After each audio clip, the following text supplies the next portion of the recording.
Welcome to another episode of the Millennial Minute. I'm David Grasso from Bold TV. Today's question, who's better for your wallet, Democrats or Republicans? You've already met Nate Lerner. He's the executive director of Build the Wave, and Christian Watson, host of the Pensive Politics podcast. So, folks, we heard it from off the top, right? But let's start with you, Nate. You say every time the Republicans get in charge, they just mess things up and don't make the economy any better.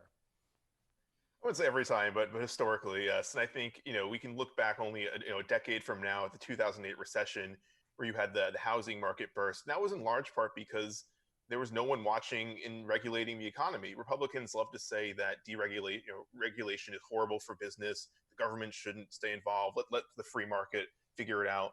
Well, when the free market figures things out, a lot of times it's catastrophic.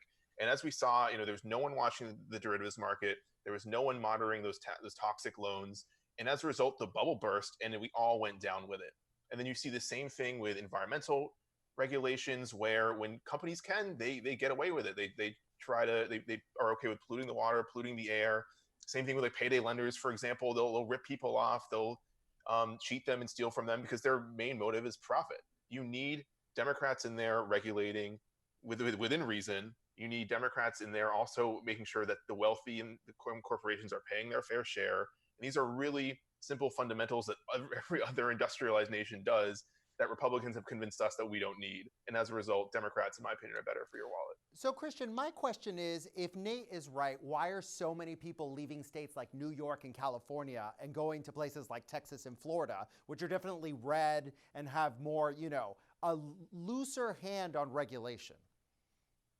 Well, that's one of the reasons why he's not right, but there are many, many more reasons why he isn't right. I mean, this idea that wealthy folks are somehow obligated to, who already, presumably, a lot of wealthy folks already produce a lot of value for a lot of people, poor and middle class, already in the country, and they're expected to pay their fair share. It's just ridiculous in the first place.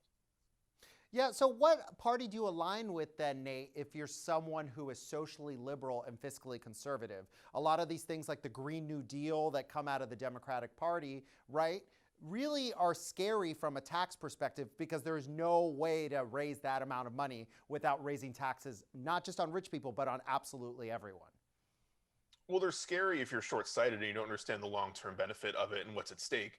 This is the problem with the way that conservatives paint our economy and paint tax policies. They say, oh, well, we'll give you a tax cut. Democrats want to raise your taxes. You're going to save more money with us. But really, when you think about the long-term costs of, for example, take the Green New Deal, what about the long-term costs of increased more hurricanes, of rising ocean levels, of markets being wiped out because of temperatures increasing? I'm from Vermont, for example. The maple syrup industry is under threat, which is one of our biggest industries because of global warming.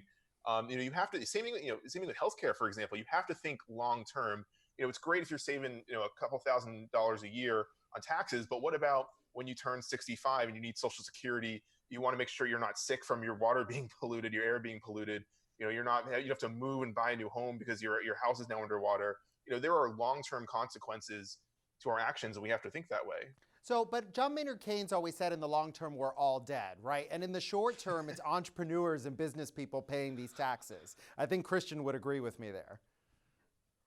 Oh, absolutely. And look, Nate talks a lot about cost, but very little about opportunity cost. What's the opportunity cost of going after farmers and making them have more burdensome regulations, which would cause them to be subsidized more, which would cause taxpayers to have more money? What's the opportunity cost of regulating these businesses and making them go out of business so people don't have any jobs? What's the opportunity cost of these things? And I dare say the opportunity cost of Nate's proposals and many other sort of fantasies of the Democrats is much more steep than the cost of cutting taxes. And the problem is, taxes have not been cut in the past few decades in conjunction with cutting spending. David Stockman of Reagan's administration knew this was what needed to happen if you're going to have a long-term balanced budget, but that's not happened. If that happens, you will see a lot of the failures that Nate talks about actually not be failures, but sterling successes.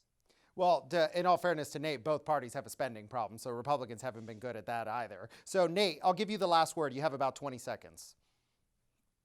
Yeah, I'd say, it's a pretty simple formula. You can look at the policy in action. When Republicans get a chance to cut taxes, they do it for the rich and the wealthy. When Republicans when Democrats get a chance to regulate, they do it in a way that protects people, doesn't hurt businesses. If your business is hurting people, it deserves to be regulated. It deserves to go under. So it's as simple as that. Wow. Okay, on that note, thank you both for being here for this very important conversation.